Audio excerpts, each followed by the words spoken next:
Hey everyone, and welcome back to Consoles Only.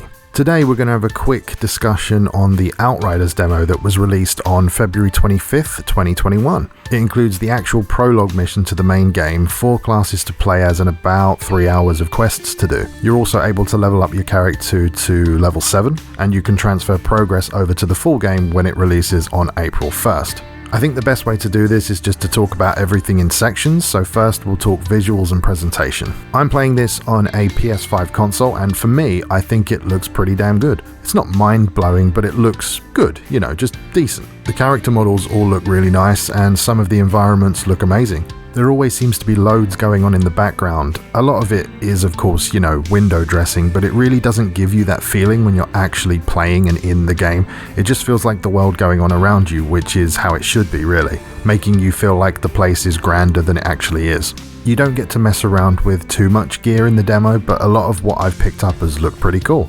The guns are chunky and meaty and visually quite appealing. The menus are appropriate and everything is clear and easy to understand and navigate. The only presentation issues I've really had is a couple of glitchy graphics here and there, mainly to do with blood splatter, and also a lot of the cutscenes either were skipping or were out of sync. Obviously that's not a deal breaker, but hopefully it will be better and fixed by launch. Next, I think we'll talk about the gameplay. It's arguably more important than the visuals most of the time anyway. So the gunplay feels a lot like Gears of War, which isn't surprising as the developers of Outriders built Gears of War Judgment, which is something I really enjoyed. I know that a lot of people didn't enjoy Judgment after Gears of War 3, but I personally really liked it. The loot feels a bit like a mixture of The Division and Destiny, as do the menus, but the abilities feel like they were lifted from something like Mass Effect, I would say. In fact, that's a point that one of my friends brought up. I wasn't really sure what to compare the abilities to, and my friend said they seem a bit like Mass Effect to me, and as soon as he said it, I was like, yep, that's what it is. The weapons and abilities are all really fun to use, at least the ones that I've tried. The gore is really spot on, and again, it's very much like the gore that you would see in Gears of War, with really crunchy headshots and shotgun attacks that can really only be described as turning enemies into red mist. I started my first game as the Devastator class. He is essentially a tank/DPS type of character who actually heals the closer he is to an enemy when he gets the kill. That's quite an important thing because the only way to heal in this game, at least in the demo, I'm not sure about the full game, but at least in the demo, the only way to heal is to actually get kills. The game literally tells you to think and play aggressively in order to survive. Your abilities are on pretty short cooldowns as well, and often give you quick ways to get a kill or help survive to, again, try to get a kill to heal. The Devastator has a diving slam that just basically vaporizes enemies that it hits, at least the lower level enemies, as well as a total body shield made up of rock that soaks up around 65% of all damage while active. These abilities can also be further modified by your class's skill tree and of course the gear that you pick up and equip.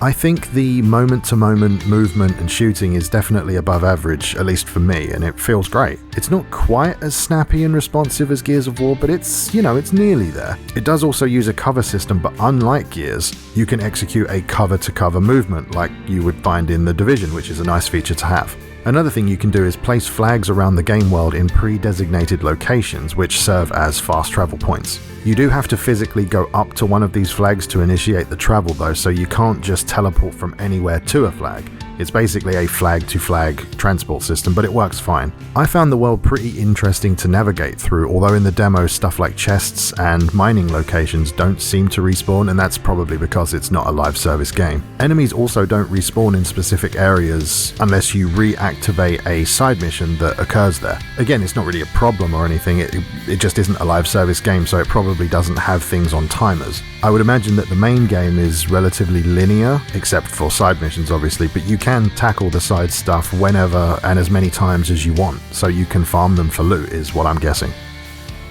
The enemies that you fight aren't exactly pushovers either. They seem to have a really good balance in this game between them being easy to kill but also quite deadly if you don't take them seriously. And the fact that you have to kill to heal is quite helpful in making fights seem really intense. You always want to be using your abilities and keeping mobile. The designs and visual style of the enemies is kinda odd to me because it's both sort of generic and exactly what I want them to look like at the same time. It's really quite strange. Some look a bit like a mix of, Gears of War characters and Space Marines from Warhammer, those sort of things, while some look quite a bit more generic. But those generic ones are usually the quick kills you can get to help you survive, so it's easy to spot them on the battlefield. There's almost a little mini-game involved, a little meta mini-game, with fighting the bigger threats and tactically taking out the lower tiered enemies for health boosts when you need it. It makes everything really fun and very interesting to play, in my opinion. The beasts and creatures that you see a few of throughout your time in Outriders are all really cool looking, and genuinely, some of them are genuinely creepy and mystical. They look really cool, and I really want to know more about them. There's these really giant monsters. You'll see one very briefly in the trailers and in the demo, and I just want to know more about them. I want to know what they do. They treat them with such a mysticism, like, what is that? Like, it's just interesting, and in my opinion, really well done. I'm really looking forward to exploring the lore of the world and reading all the entries in the journal to see what things are all about. So let's quickly go over some of the negatives. Luckily, there really isn't many of these, so this shouldn't take too long. Firstly, the biggest issue that I saw, and when I say biggest, take that with a grain of salt, some of the cutscenes seem to struggle quite a bit. The spoken dialogue often seems to skip and is also out of sync with what's going on the screen. This is really noticeable when someone fires a gun, at least the way I was playing it. I was playing this on a PS5, and even that was struggling to keep the cutscenes running at any particular pace. It all just seemed to be really off. I'd be really interested to know actually if that's the same with any of you guys out there, so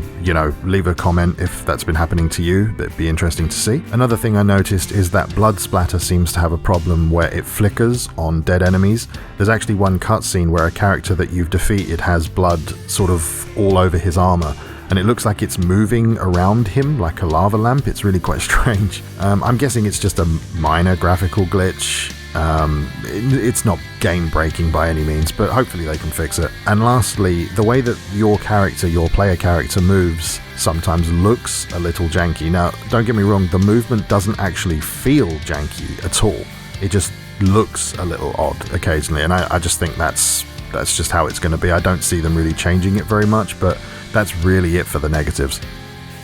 I don't know exactly how to express this, but every inch of the game just feels like it's had so much care and attention put into it by genuinely talented people, unlike some other games that have come out recently.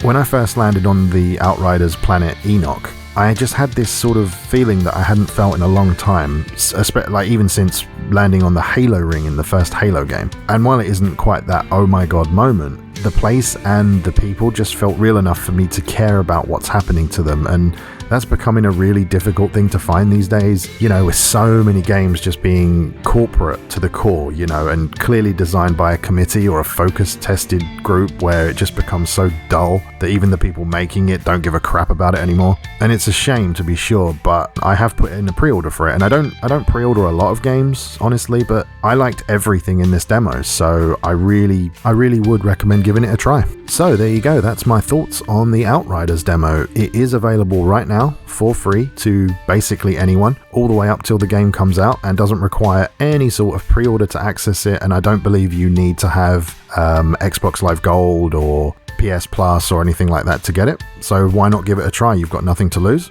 Also, something to know, as I said earlier, you can bring your progress forward into the full game if you want to. So anyone out there who's played it, I'd love to know your opinions on it, so drop those in the comments section below. If you'd like to help me grow the channel, please help me out by leaving a like or subscribing if you want to. You can check out the video description for all my important info as always. Thanks very much for watching, and I'll see you all next time.